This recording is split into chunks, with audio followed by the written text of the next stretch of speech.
Okay, so I'm so excited to be leading and kind of participating in this conversation with Mercedes and Jovi and myself, and kind of talking about the Afro Latinx experience. Um, and we are just really excited to kind of have a conversation and like deep dive into everything, and it's really really exciting. It's going to be really informal, really really amazing, and we're going to kind of go through a bunch of different topics, so I'm just super super excited. If you do have any questions, we do have the Q&A button, and so please, you could put all your questions down there. But yeah, thank you so much for coming, and kind of being part of uh, this conversation. It's really, really exciting and very needed, especially since it is Black History Month, and Afro-Latinidad is, celebrating Blackness in the Latinx culture. And so it's just really exciting that we have this space to really discuss and kind of, celebrate what a beautiful thing it is to be Afro-Latinx, and to really share that with the rest of you, whether you are Afro-Latinx or you are not, and really get to a place of understanding of like all of the different, uh, experiences that we all have as Latinx folks, because there's just so much in the rich culture that we share. But I'm really really excited to make the space for this. So Mercedes and Jovi, are y'all ready? I know Mercedes kind of keeps coming in and out, and Jovi, I'm not sure if you're going to be on camera, but yeah, it's going to be really, really amazing. It's going to be really chill. It's very exciting. And I see people are joining us from Barcelona. Oh my gosh. That's amazing. From the DMV, from Providence, from Palm Beach, from Boston. Okay, I see y'all. That's amazing. I'm in New York. I think Jovi is in LA. And Mercedes, I think, also is in New York as well. Okay, Yvette from Boca Raton, soak up that sun, girl, because we are all missing it here in the East Coast. I know all my Boston people, New York people are wishing they're in Florida right now because of the cold and all the snow that we've had. So yeah, I think Mercedes just hopped back on, and then Jovi, I believe, is on. So Mercedes, can you hear us? Can you? I'm on. I can hear you. Hi. Oh, good, amazing. I know that you couldn't hear us before, so that's awesome. That's exciting. So yeah, do y'all want to get started? You know, I know the easiest way to get started is like to talk about identity, and like I said, it's going to be a conversation between us three as really powerhouse creators and powerhouse entrepreneurs, and like creating all of these really amazing things to serve the Latinx community and the Afro-Latinx community. And so it's really really cool to kind of be part of this, and have this conversation, and be part of that conversation. So we can start with Mercedes, and then Jovi, and I'll go last. Oh, I think you're on mute, Mercedes. Sorry, I missed the first part of the question. Oh, I was just talking about identity, and what does Afro Latinx mean to you, and how did that kind of form for you, and also continue to show up right now and today? Sure. Just fix my setup. My computer was acting up, of course. Technical difficulties here. Yeah, of course. Yeah, thank y'all for bearing with us. Thank you so much. So self-identity to me is really important. I identify as an Afro-Dominican, Black first, Dominican second. And so it's kind of for me merging the two. And I'm in the journey of learning more about what that really means. Growing up, I didn't know my full identity. I was just told you're Dominican, and the African influence in my history was left out for me. And so I've been on this quest, on this journey to learn more. No, that's amazing. And Yeah. we'll kind of dive deeper into that. But also, do you want to tell us a little bit about who you are, also an introduction? Because we're kind of doing more like, if we were at, like, let's say Mercedes' house and having a conversation. So, it's let's do it. A facilitation in between all of us. So we're kind of going and getting more of a laid back style. Yeah, Yes. sure. Yes. So I'm Mercedes y la Raza. I'll say it the Dominican Latino way, Mercedes y la Raza. And I'm Dominican and Puerto Rican. So I grew up in Brooklyn, and I'm an actor, a writer, a producer, pretty much a content creator. And I have a podcast called Rocio and Mercedes, where we actually talk about these conversations, celebrating our Blackness as Dominicans from a place of love. And so we asked those deep dive questions, topics on colorism. We had a historian come in. And yeah, it's really just a way for us to really learn more about ourselves and celebrate who we are. Yeah, that's awesome. And Jovi? Hi everyone. Good afternoon or good evening, no? Buenas noches. Well, I am definitely identified como Panamanian, Afro-Panamanian, and as well as Mercedes kind of picking up. It all started also, I had to kind of retrace my history, my understanding of what I had learned in school, what I end up learning recently, actually in the last 7 years.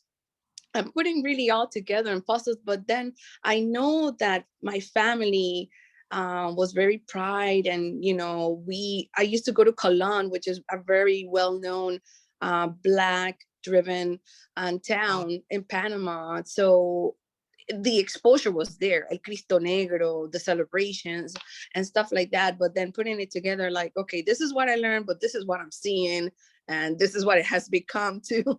It's a really epic moment of realization for me, and that's how I started.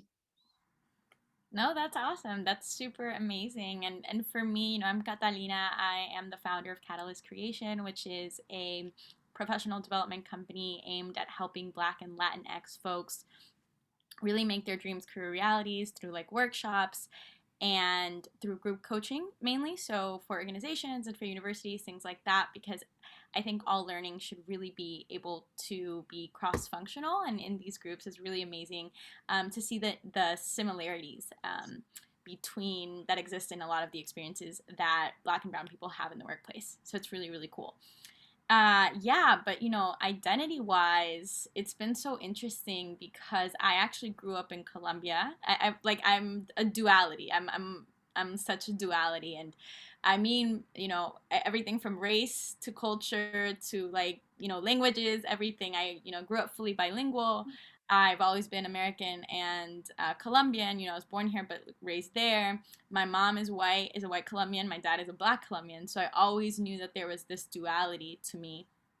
And so with Blackness, it was just really, and being Afro-Colombian, it was something that was so interesting for me because unfortunately, there's a lot of anti-Blackness that exists in my family, and so my family doesn't actually, my Black family doesn't actually really identify, with being Afro-Colombian, even though they very much are. And I say that because people, I show picture of my dad when he was younger, and they're like, "Oh, that looks like Barack Obama," and I'm like, "Yes, absolutely."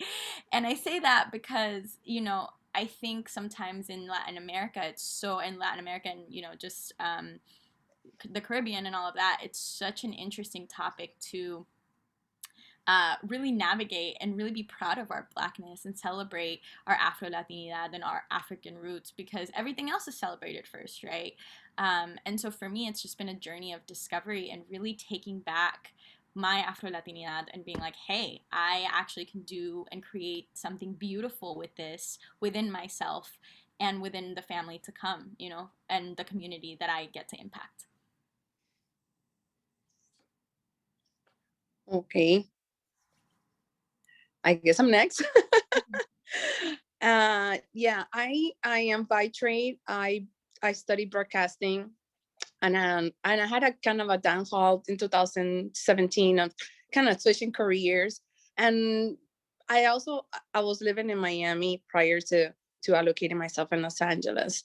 So with that being said, it was kind of like a culture shock, kind of awareness or self-awareness of getting to know what's different from the bubble that I was living in Miami versus the new space that I was in LA.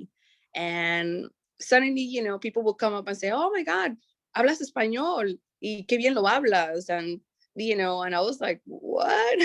Like, what is this? And I'm like, okay, yes, soy panameña. And then I was like, kind of like, let me look around and understand better the whole, you know, a climate of LA versus Miami. And I, not saying that I was not limited, but then the understanding of different generations or understanding the socioeconomic differences of who is here in LA and who is in Miami, it makes a lot of difference. So with that being said, I started doing a lot of research and looking for content and for somebody like me. And that's how I started with one was the Joey D show, because from a corporate employee to an entrepreneur, I said, what best way in order to tap the resources of somebody that been through that process? And then Combita Chronicles came about because of my own personal journey in reflecting and understanding that I'm like, yes, there's an amazing representation in music and dance and artistry, but then it's like, okay, where's the professional, the career driven, the businesswoman like me, or can relate to what I've been through on in different spaces? And that's where Combita Chronicles was born as a podcast. Yeah, I think that's super cool. So I think, you know, it's interesting because we're all kind of content creators or entrepreneurs here. And so, you know, I'd love to hear from Mercedes, and then, you know, again, I'll share about my journey. And yeah, so, you know, kind of have, has you, how have, has it been, sorry, to create content? I'm like, I can't talk today. Oh my gosh, y'all are making me nervous. But you know, how have you used your podcast to really inform yourself about your Afro-Latinidad and to create content for people who might not see themselves? And I think that was for Mercedes, so I just want to make sure. Yeah. Oh, I don't think we can hear you. Is Mercedes where? I can hear you guys. Okay. Yes.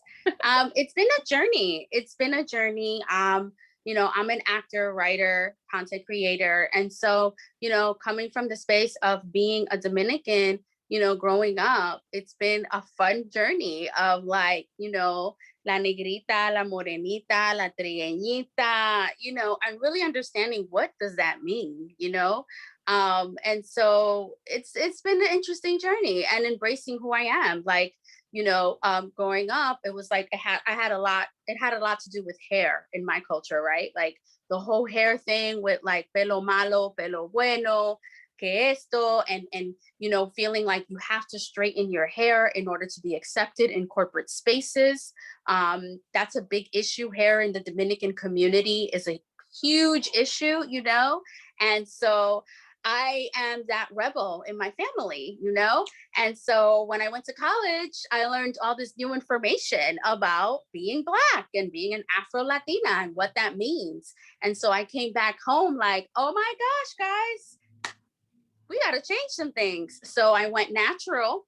And that started the process for me of accepting who I am and celebrating it. And so I just walked those spaces more. And, you know, sometimes when I started going natural, those spaces were really small. And so as I grew, they became bigger. So I found my tribe. And so, you know, now I have my tribe of Afro-Latinas that celebrate their melanin and their color. And so having the podcast allows me to have this tribe and this community where we celebrate who we are as women, as Afro-Latinas, with big curly hair, you know, with some melanin, with some color. And yeah, it's been so much fun to find my tribe. No, that's awesome. And yeah, I feel like I can relate. You know, I think it's interesting because I grew up with my mom, and I say she's a white Colombian, and I think this is a really great opportunity to talk about, you know, race in Latinx culture, right? When we say Afro-Latina, at least for me, you know, that means I am Black, right? And so if you're not part of the Afro-Latinx community, I think that's an invitation for you to really see like, hey, what, you know, racially, like what do I identify, right? And we can start these conversations because like as being a mixed Afro-Latina, right, I get a lot of privilege from being mixed, one, and then two, my mother, she doesn't understand what I'm going through, right? She doesn't understand because she's a white Colombian, you know? If it weren't for her accent, people would think she's like an Italian woman, you know? And I say that because similar to Mercedes, like my hair was straight until I was 10 and then it turned curly and my mom didn't know what to do with it. Wow. So I would have to like figure it out, right? I figured it out.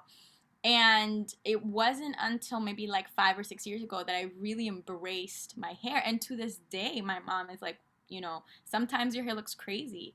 And it's unlearning all of these like stereotypes of like what blackness is and like that it's actually a great thing instead of not a great thing. And in yeah, and so thank you. And the comments are like, what's a white Colombian? It's like a European Colombian, right? A European versus African, right? And so this is really an invitation for all of you who are watching to really think about what that means. Think about how the world really sees you, and really how you experience the world. And, you know, and then you can start getting into conversations about privilege and conversations about like, you know, race and what does that mean for me? And, you know, and it's a really personal journey like we're all sharing here. And yeah, I think how I weave that into my work is that I create bridges between Black culture and Latinx culture because I am both. I exist in both equally. And because I didn't grow up, well, I didn't grow up with my father, and my mom was white. So I was like, okay, cool. Where am I going to get, you know, connected to my Black culture? And I ended up, you know, just meeting some amazing, amazing people. And I realized like there's a disconnect. And so a lot of the work that I do is kind of bringing people together and realizing that there's a lot more similarity in our journey than there are differences, but there are also barriers to understanding each other. And help people break down those barriers because I think it's really, really important in order for us to really start accepting our Blackness and Latina and also bringing in and supporting Black people and Black culture. Yes. And also like, you know, as an artist, you know, the artist life, you know, I also have worked in corporate America to support my passions. And one thing that I do is just show up on unapologetically how I am. You know, like, you know, when you go to an interview and you're like, oh my God, I used to struggle with that. Should I blow out my hair? You know, should Oh I my go God, in now with that you my say hair that. blown out? You know, like, okay, let me go in the interview with my hair blown out. And then as I get comfortable, you know, the hair is going to get curlier and curlier. And I said, no, I need to challenge myself. And I remember, you know, working in, you know, I'm in Manhattan. I mean, I work in the city, you know, and so, you know, these top companies, and I'm like, nope, I'm going to go in with my curly hair on the day of the interview. And they're going to hire me exactly for what I look like and who I am. And if that's not enough for them, then that's not the company for me, because that's exhausting. That became exhausting for me to have two different lives. And, you know, yes, that comes with the other territory of having people like, oh my God, your hair's so curly. Or like, you know, don't let me have my hair blown out the next week. They're like, how long did that take? What did you do? Oh my So, Lord. you know, you have to kind of balance that. But, you know, being comfortable in who you are and celebrating it and being like, yeah, my hair's curly and it's naturally like this, you know, and I love it. No, yeah, Mercedes, I want to piggyback off of you, and then Jovi, I'd love to hear your experiences with this, but I just Oh have a yeah, I story. got something to say.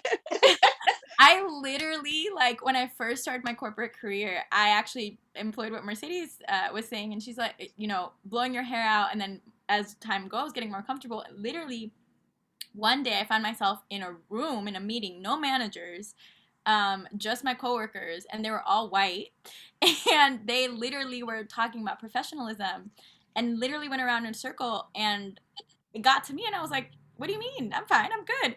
And then they all said, "Well, your hair is not professional," and I didn't know what to Wow. do in that moment. I was like, "My hair Wow. looks like yours." I don't, you know, I didn't know what to say, and you know, I wish I would have said something, done something, but you know, your appearance and your hair is so much more than just that, because it can really put you in situations where it is really unfair. And in that situation, I was so scared to lose my job that I didn't say anything, that I didn't actually Oh put myself man. out there to get the fair treatment that I deserved. But like, that full circle moment, I went to an interview, 5 years later, 4 years later, um, at one of the biggest VC firms in Silicon Valley. And I was like, you know what? They're going to like it or they're not, right? Right. They did, and it wasn't an issue. So like Mercedes was saying, find that company, find that role that really is going to allow you to express yourself, and really be yourself. And if something like that happens, if someone talks about your hair, if someone talks about the color of your skin, whatever it is, tell somebody, and like figure out how to actually make that not okay, because change does start with I, one person. and well, in that circle, I want to say that honestly, recently I had that debate also as well. And I either was, are you going to wear a wig? Or are you going to go with your hair Yes. natural? And I will say, thankfully, the current employer that I have, I said, no, I'm not putting any wig. I'm not putting anything. I'm going to go just like the way I am. And let me tell you, I got hired and I'm very happy. The acceptance, everything was just like incredible. But yeah, you live that mentality of like double personality. You're like, oh my God, what am I going to do? Yeah. And you know what else? Like, well, first of all, I want to say thank you to everybody in the comment section blowing up. Yes, I'm loving all these they're support. blasting. Shout out to Asiana for doing the big chop. Congratulations Yes! on doing that. I know all about that.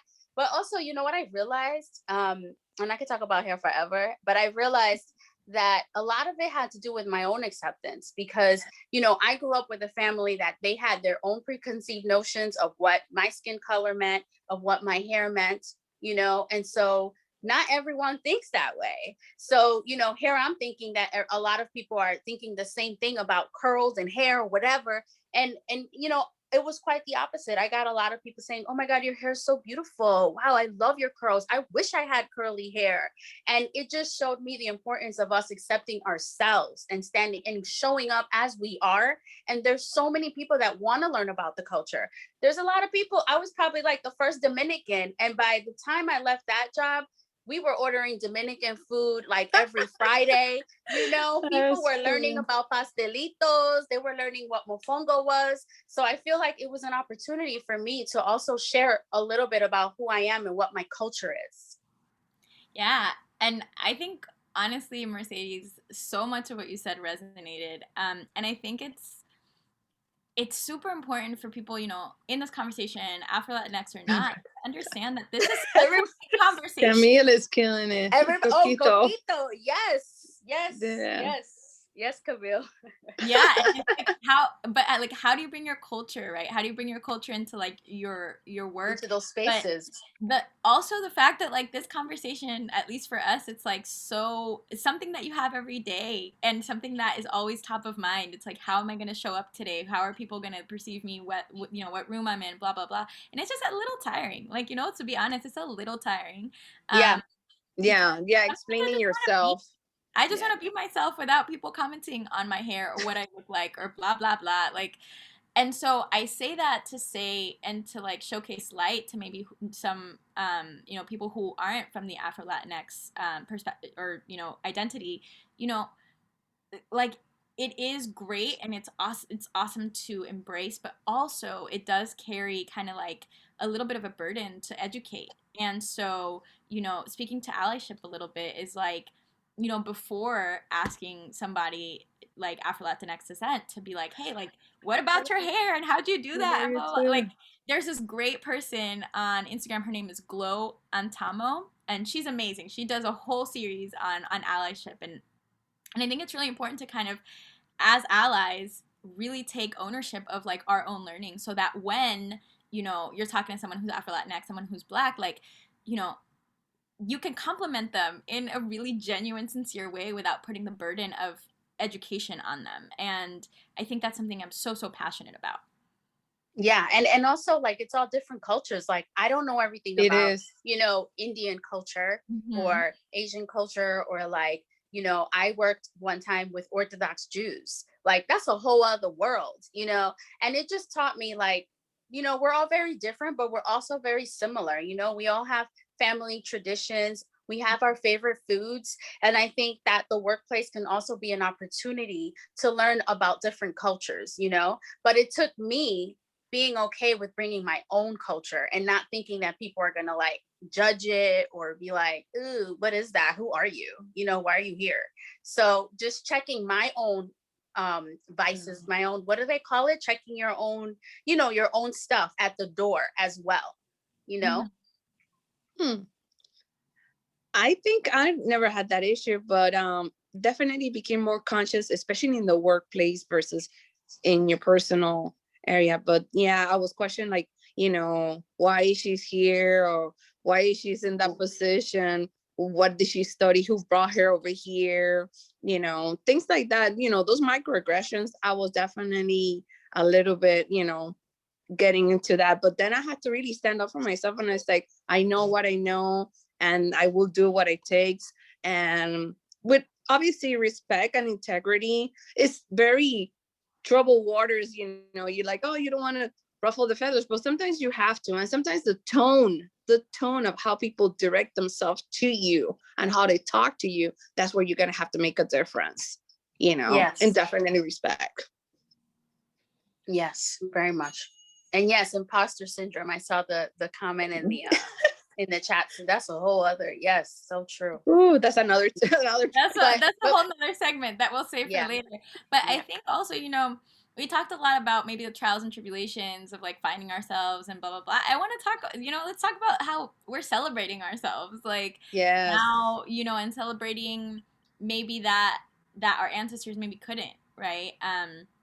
And how we're bringing that to the forefront. Like I love to hear about all of that stuff, because a lot of the conversation can focus on, the hardships, the trials and stuff like that. But it's awesome. Like I love being Afro-Latinx. Yeah, now's the best time to be an Afro-Latina, right? Now I can actually find hair products. Yes. I'm still learning. Okay. I'm still learning. Yeah, like it feels so awesome now. Like, my niece, she has it a little easier than I did, because now there's hair products for curly hair. And now, it's awesome and curls are accepted. I mean, as opposed to when I was younger, my mom didn't know what to put on my hair, she was struggling. But now there's amazing products now for natural hair. And now people understand the difference. So I think now is a great time to, people are actually interested in learning more in workplaces. I feel like the diversity is a thing now. Like we've been there, of course, but now I guess people are noticing, that there needs to be more of us there. And so I'm all about taking that space, and I'm all about, do you need me to bring some more of my friends? Do you have any questions about how we can get more of us in these areas? I'm open to have that conversation. I really do. I'm like, I feel like it's so incredible, because then also the issue is, if she's the person that's new in this atmosphere, and I usually found myself, and that's another reason why I created the podcast, because I found myself in spaces where I was the only Black person or the person of color or the only woman in those spaces. And I was like, but where's everybody else? ¿Qué está pasando aquí? And I was like, no. We need to change this. I felt very grateful for the opportunity, but then I was like, it was only myself or one more other person, and that's it. And I was like, no, it has to be changed. It's changing, but we have a long way to go to celebrate the couple of people that are around, and the representation. Yeah, and I love that. I love that. There are changes and there are things that are happening, and people who are the onlys are creating changes. For me, it's kind of like, I got fired 3 times, and a lot of it had to do with my attitude and how people perceived me, and that's really unfortunate, right? But I also wasn't showing up correctly in those spaces either. So it's like, it is realizing like, how much of yourself can you truly bring to work and using that to your advantage and where you're trying to go. But what I'm doing, it's really important, I think, to get people in the door, but also to bring all your friends, like Mercedes was saying, but also get all your friends to stay. And so that's what I do. I go to companies and I'm like, okay, where are your underrepresented folks, right? Black, brown folks, you know, LGBTQIA, like female, where?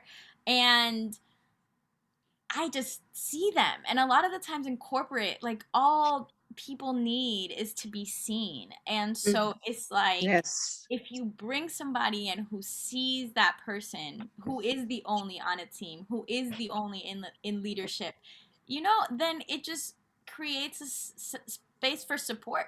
And that, when a person feels supported, they can actually thrive instead of just wading through the water like unseen. And so, you know, I think it's really important to like do both.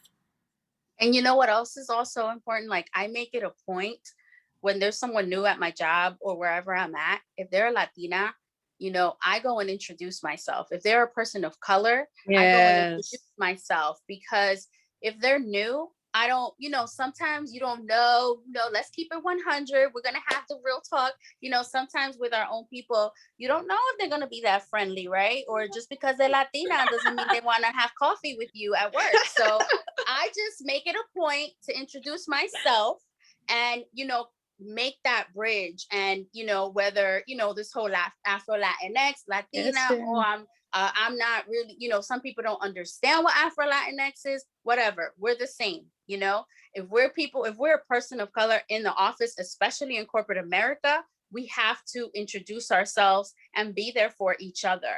So, you know, that's really, really important. You know, sometimes people are shy to do that. Sometimes we have our own, you know, things against doing that. But I think it's so important to introduce ourselves and Awesome. you know, be there for each other.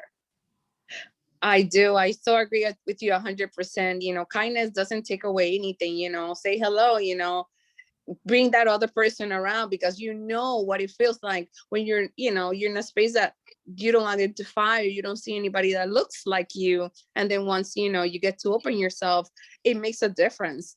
I think I am the same approach, you know, thank God.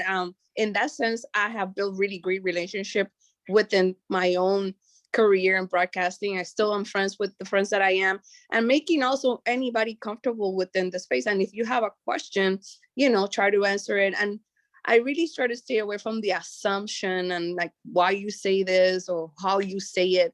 You know, it really makes a difference. Definitely. Yeah, exactly.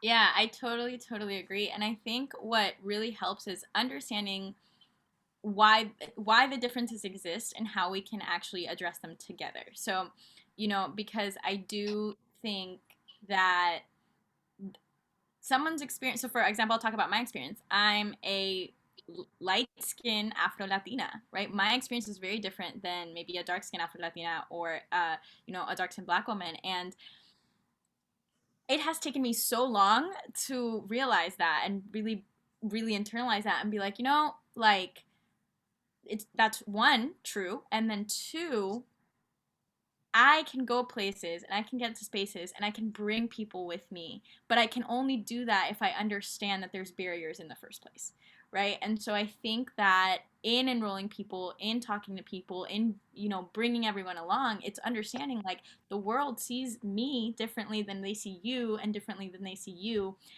But in me understanding all of that, we can help each other navigate because we're going to come up at different barriers at different times that maybe I'll see but you can't see, right? And then we can help each other navigate. And so it's more of like accepting each other's differences and using that to work together instead of, you know, being like, I don't see color or I don't see how your experience is different than mine, because privilege is a real thing and we all It have it. is. Like, I'll Yeah, be just to say, I'm super privileged, right? yeah. Even though technically I'm not, right? Like, technically, if you look at the list of privilege, I wouldn't be. But, you know, even with that, like, there's so much privilege. And I think sometimes it gets that word gets like weaponized, and it's like, no, accepting your privilege doesn't take away from your struggle. Instead, it helps you understand other people's struggle and come together and really make the changes that we need. And you know what else? Like I think two things. Like I think also companies need to be aware of the importance of having diversity and inclusion in their companies, you know, because I think it's crucial, especially during these times. Like, you know, many a times we feel invisible in these spaces, in these corporate spaces.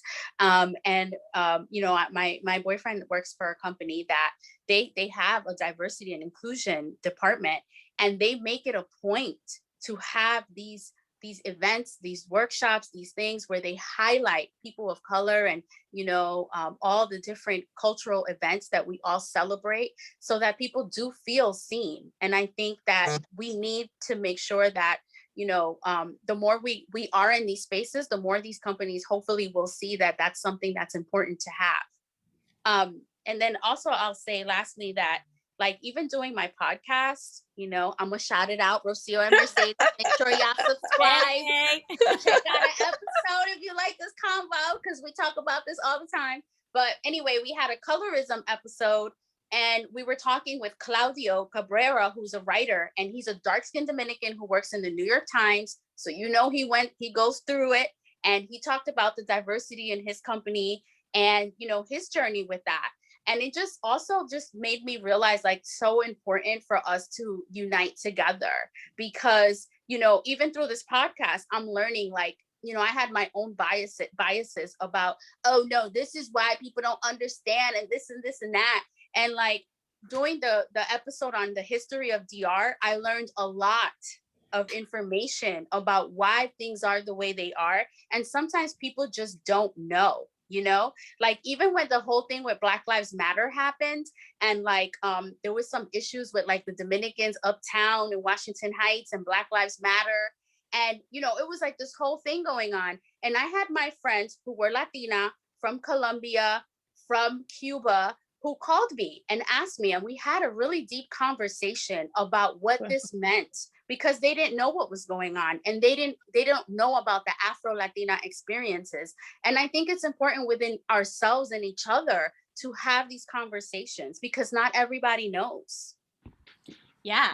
And, you know, when we were designing this event, sorry, my dog is kind of in my room getting things. But when we decided to have this event, you know, we were talking about it, we're like, what do we want it to be? And it's really an insight into what Afro-Latinas talk about. And, you know, I don't like making generalizations, but I will say, I think at one point or another, if you have identified as Afro-Latinx, Afro-Latina, this is a conversation that you've had with your friends, with your family, with your sister, with your cousin. Mm-hmm. You know, bringing people in who might not identify as Afro-Latina, and realizing, like, maybe that you as that person are hearing this for the first time, but we have continuous conversations, because as someone said in the comments, being Afro-Latina is extremely confusing, because you check all of the boxes and you're like, well, I'm not enough for this, or I'm not enough for that, like, ni de aquí ni de allá. And that's a story that continually perpetuates, and you know, it's understanding that and giving people the grace of being like, people are figuring themselves out, and understanding that in itself is a huge privilege, right? Because a lot of people don't have the option to be like, you know, I don't know what I am. I'm Dominican. I'm this. I'm that. And I had to realize that, you know, from a friend of mine, like, who is Black, from, you know, a Black American, African American. He's like, I can't fall back on anything else, right? All of us on this call can fall back to Colombia, fall back to Dominican, you know, Dominican Republic, Puerto Rican, Jovi to Panama. But the reality, that in itself, when exploring Blackness, is such a privilege. And so these are conversations that do come up, and they do get deep, and they do get uncomfortable. But this is because it's confusing for everybody. You know, I think in Latin America, they did a huge disservice to us, because they did pump with anti-Blackness, and it was like, Blackness is not great, Blackness is not part of your culture. And so here we are reclaiming it for ourselves, you know.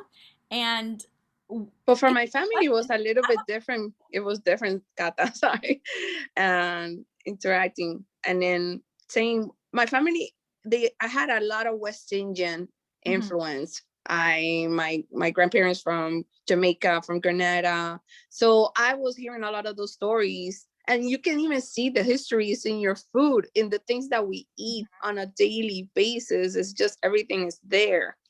So in my experience, definitely changing my hairstyle, changing the way that I look, it was completely defining beauty for myself, external and external, internal and external. It was really but then I was like, no, this is really cool. This is who I am. I feel comfortable in my own skin. Mm-hmm. Yeah, I think that's a great point. I think what you said is poignant, being comfortable in our own skin. And I think that's the journey, us as women, as Afro-Latinas, as Latinas, it's a journey to be comfortable It's a in our own journey. skin. It is. It is a journey. And kind of wrapping up, our journey kind of brought us to the Q&A portion. Oh, wow. Minutes late. We're here already. I know, right? So we actually did a podcast or filmed like a podcast panel or something like that. And it was the same conversation, and we kind of came here and recreated it. And it's just beautiful to see that these conversations are so needed. And even in the comments, like everybody's like chiming in and, saying all of these beautiful, beautiful things and, questions and things like that. So we're here to be open to you. And if anybody has any questions or wants to discuss anything, that would be really amazing.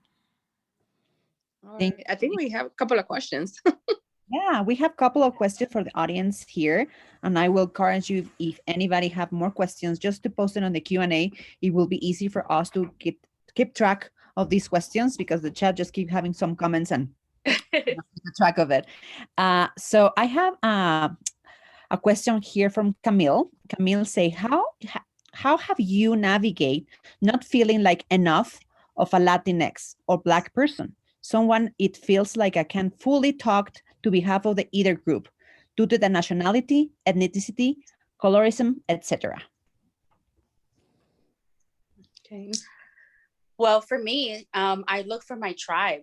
I think it's important to find that tribe of people that accept us for who we are, but also doing the work, the self-healing work, because, I had to do a lot of journaling about accepting who I was. And something like going natural was like a journey in and of itself, of like seeing my hair. What does that look like?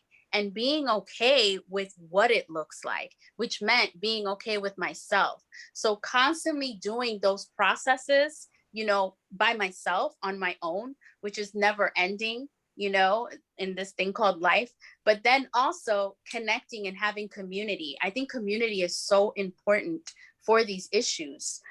This is why, like I said, we have a podcast and we have people come in, because we need to talk to people about this, and we need to create sacred spaces where we can have these conversations. And I love to point that what Yovi was just mentioning before we start the questions. She was saying her family actually encouraged her to be herself, right? So that's super important. I think sometimes having new generations identify themselves and be comfortable on their skin, it will be able so much for them to transmit that to the kids and have their kids growing with that confidence of being themselves. But let me highlight something really quickly. They're comfortable. We already knew a lot about the diaspora, but however, I'll tell you honestly, my mom, she loves me dearly, but she doesn't like the way that I'm carrying my hair recently. She's like, because she's that kind of generation, but it's okay. But it's all good. And she's like, I know that she loves me, but that's how it comes down to. But I still being Latino, right? And Latinos are yes. You look perfectly. My kids will probably have their curly hair, but I still taking care of, like, your hair is not looking good. Do this, do that, right? So of course, but it's part of also to be a Latina and trying to create all your family being under your strength, like you very strong personalities as Latinas, right? Yes.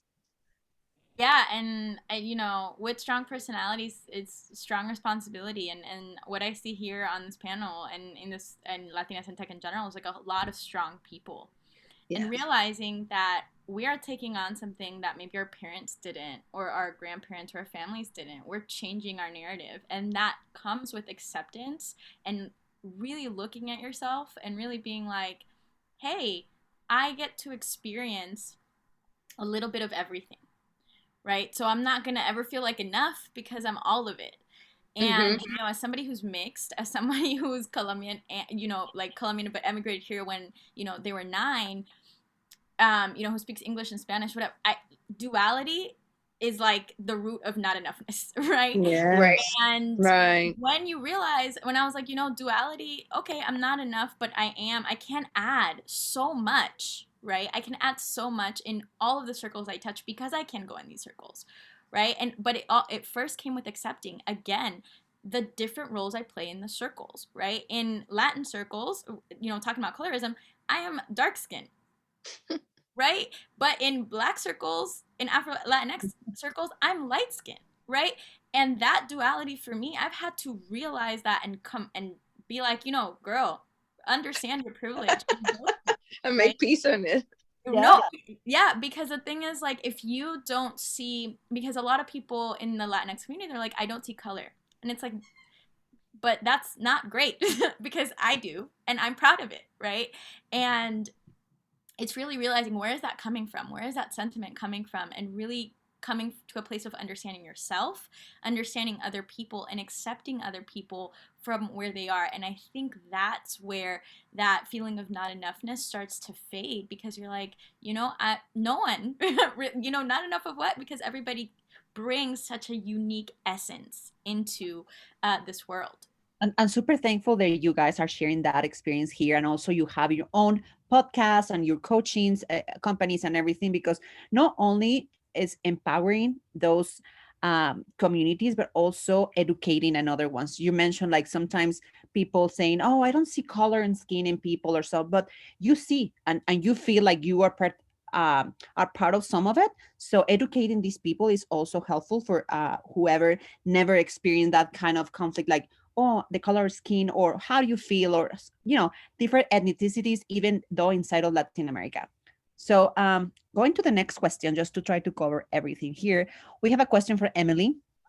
Emily said, do you guys recommend any books, people, or social media, etc., to help? Because with last year, I have changed my view to try to celebrate my Latinidad more. I already subscribed to Mercedes' podcast. Nice. That's a great start. Definitely. And it's funny because oh, sorry, go ahead. No, go ahead.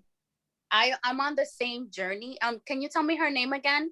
Emily, thank you for subscribing. I hope you enjoy. Please message me on Insta. Let me know how you like it.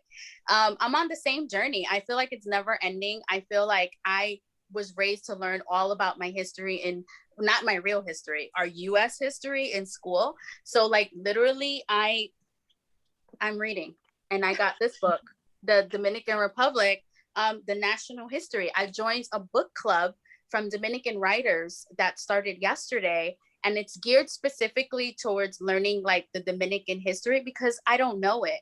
So I definitely suggest going online and finding, I don't know where you're from, if it matters, but there's a lot online, like Instagram and groups that people are seeking. And so, signing up, if you message me, tell me where you're from, I can help you find it. But there's a lot of great groups on book clubs and books to read. Yobi, you have something to add? I said the same. Check out a lot of podcasts. I'm listening right now also. There's a new podcast also by a Panamanian that is called Negrura de la Pura. She actually is doing the breakdown of all the history and all the cases in Afro-Panamanian experience. So maybe you want to check out that one. I also listen to Negra Como Yo, de Gisette Rosas. She's also very, very well versed.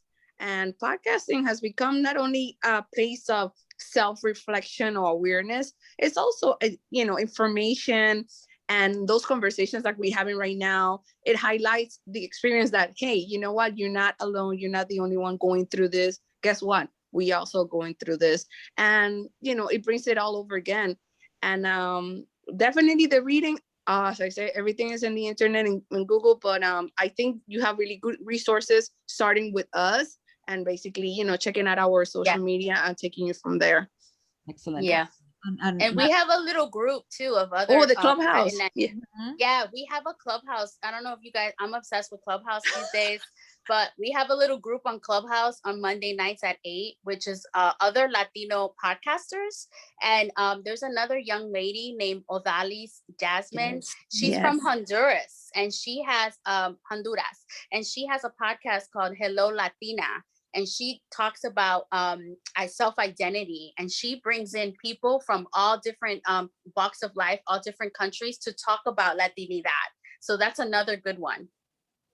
And Mercedes, coming back to Emily's question, she answered you. She's from Brazil. So she was Brazil. Yes. Yay. Nice. Oh, that's good. I'm going to do some research for you, Emily. I'm going to do some research on Brazil. But Brazil has a rich African history as well. You know? Very, very deep. Yeah. Yes. So a lot of great history there. I'm sure there's tons of stuff.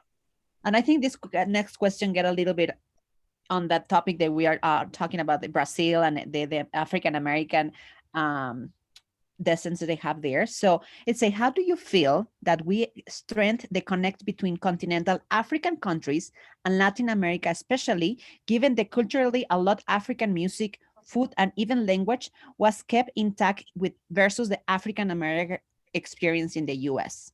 So Latin America have a lot more traditionally African music and things like that, more than probably here in the US. I think that's what our friend Roland is asking.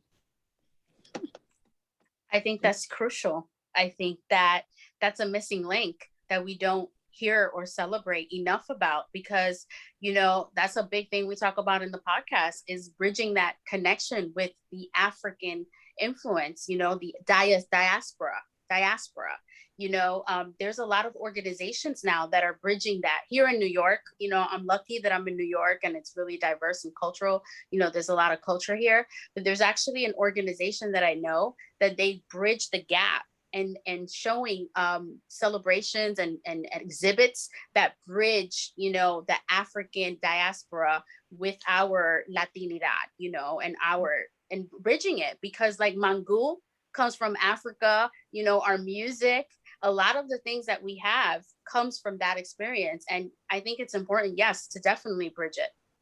Yeah, and I think she's mentioning more because I can see in Latin America keeping those more traditions. I've seen a lot of more food traditions with African, a lot of like, you know, the bongos and everything on the African music in Brazil and some parts of Panama. So definitely, I guess she's comparing that to different specialities between Latin America, keeping that culture, African American culture, than here for the American, you know, experience of being an African American. All right, so wrapping it up, as was the last question that we have on the Q&A, but I've seen a lot of people commenting and a lot. That's A cool. lot of people. I've seen the comments. Really, you know, shout out to everybody that showed up. Really, thank you for being here. No, thanks you guys also to give out open this space to this conversation and to empower and it really you know, have this conversation really raw and very natural between the three of you, you know, having this experience as a Latinx community. Anything that you want to add, Kat, that you want to? Yeah, definitely. And thank you so much for opening up this space. And, you know, I think it's beautiful what we can do if we all look at ourselves. And in looking at ourselves, we can see everyone and really see them for who they are and who they choose to be. And so I think it's just leaving space for people to be who they choose to be, even if you don't fully understand it or agree with it. It's like, hey, like, choose, you know, be who you choose to be and figure out who you are, and then, you know, figure out where we can all meet. And I think that this was a beautiful conversation, to be completely honest. Like, this is probably the most like raw I've ever been in a panel. I'm like talking like how I would to my friends, but it's crazy because I think maybe even a year ago, like before all the George Floyd stuff, Black Lives Matter stuff that actually, you know, brought a lot of these conversations to the forefront, I wouldn't have ever imagined having these conversations and having this be an event. And so I think that I'm just really thankful for that experience, because I felt so myself and I felt really seen, and you know, from the comments, a lot of people did too. So I'm just really thankful for the space. Yes, definitely. And I'm really grateful that we created our community. I'm all about community. Thank you for everyone commented. Thank you for every question. It's so important to me to have that community. It's something that I've been seeking for a long time. So, you know, join our community, check the podcast out, Rocio and Mercedes. Y'all can follow me on Instagram, Rocio and Mercedes, or my personal Instagram, Mercedes Illa. We're always available if you guys want to have us on another panel or another event. We love having these conversations. Yes. Mm-hmm. And oh wait, I wanted to just say my handles really quick. If my company's Catalyst Creations, you can find more information at catalystcreation.co, and also follow me at Curious Cata, and just see kind of my shenanigans, my energy, kind of bridging all the gaps that I am. So I'm putting all of our information in the chat too, so people can have it. Oh, perfect. Yeah. Excellent. So anyways, I wanted to say definitely you can find me in Instagram. You have Combita Chronicles, my podcast, which will come soon, 3rd season. I am definitely, if you're interested in being part of my podcast and sharing your story, you're more than welcome. And also I have JoVD Show, that if you find yourself that being an employee to an entrepreneur, and also for Latinos, it's an English speaking podcast, but you know, we do both. And I'm always on the social media, on Instagram, Twitter, and definitely you can meet us, Mercedes and I, in Clubhouse Mondays at 8 p.m. It's definitely for you guys. Yeah, and Kata can pop in anytime she wants to, definitely. Yeah. And I really just want to the last thing I'll say, because I could talk forever, is everybody, ladies, women, all of us, let's not forget to take, mujeres, comadres, vecinas, don't forget to take up the space. Like, I'm constantly reminding myself of that, not to be in the background, whether it's at our jobs or whatever. Let's really sit in those spaces and sit in those chairs, you know, and take up space. Absolutely. Kudos to that. Yes. So just wrapping out just in time, I let you guys go. Have a wonderful evening, and thank you so much for everybody who was here with us sharing their comments and thoughts, and obviously to you guys, to Kata, Mercedes, and Yobi. Thank you very, very much for this. Thank you for this opportunity. Thank you so much. Thank you for We're having gonna do us. it again. We're gonna do it again soon. Definitely. You're part of the Latinas in Tech community and family, so we'll keep in touch. Thank you. Have a great night, everybody. Bye. Bye. Cuídense. Cuídense. Cuídense.